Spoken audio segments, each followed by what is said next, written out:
आज से हम VB.NET की क्लास स्टार्ट कर रहे हैं। VB.NET की क्लास में आप लोगों का वेरिएबल टॉपिक हो गया था कंप्लीट और कंट्रोल फ्लो स्टेटमेंट स्टार्ट हो चुका था।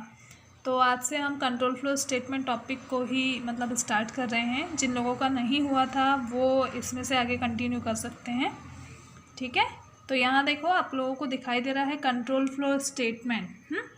VB.NET में कंट्रोल फ्लो स्टेटमेंट एक ऐसा स्टेटमेंट होता है जिसके माध्यम से हम प्रोग्राम के किसी भी पर्टिकुलर भाग को फ्लो करवा सकते हैं कि हमें प्रोग्राम में कौन से भाग को एग्जीक्यूट करना है, कौन से भाग को एग्जीक्यूट नहीं करना है। तो ये हम कंट्रोल फ्लो स्टेटमेंट के माध्यम से कर सकते हैं। यहाँ पर देखिए कंट्रोल फ्लो स्टेटमेंट का यूज़ हम लॉजिक बिल्ड को यूज़ करने के लिए करते हैं, लॉजिक बिल्ड करने के लिए करते हैं।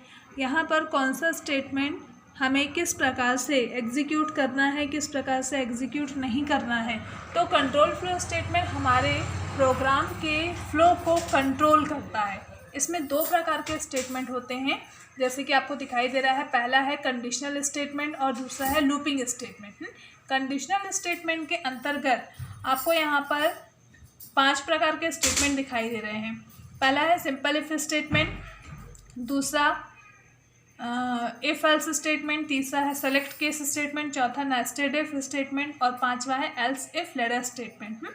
इसके अंतर्गत जो पहला टॉपिक है कंडीशनल स्टेटमेंट। कंडीशनल स्टेटमेंट का मतलब होता है परिस्थिति के आधार पर या कंडीशन मतलब शर्त के आधार पर।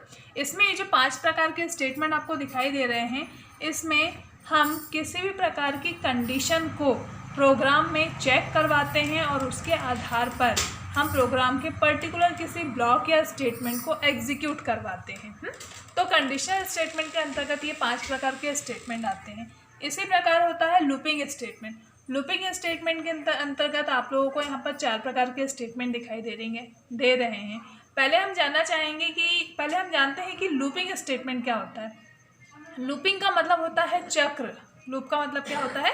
चक्र। चक्र से मतलब ये है कि जब हमें पर्टिकुलर प्रोग्राम में किसी कंडीशन के आधार पर किसी स्टेटमेंट या स्टेटमेंट के ब्लॉक को बार बार एग्जीक्यूट करवाना होता है, तब हम वहाँ पर लूपिंग स्टेटमेंट का यूज़ करते हैं।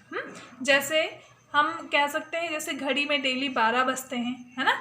तो वो जो घड़ी का काटा होता है वो कंटिन्यू घूमता वाइल करता है। बिल्कुल ऐसे ही लूपिंग स्टेटमेंट होता है। हम यहाँ पर कोई शर्त रखते हैं, कोई कंडीशन रखते हैं और उसके आधार पर हम बार बार अपने स्टेटमेंट ब्लॉक को एग्जीक्यूट करवाते हैं। तो लूपिंग स्टेटमेंट के अंतर्गत ये 4 प्रकार के स्टेटमेंट आते हैं: do while, do until, while and for next.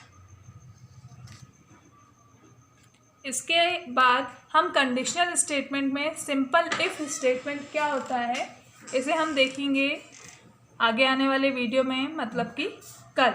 इसे हम कल प्रोग्राम में भी देखेंगे और आपको थ्योरिकली भी समझाया जाएगा। आज के लिए इतना ही।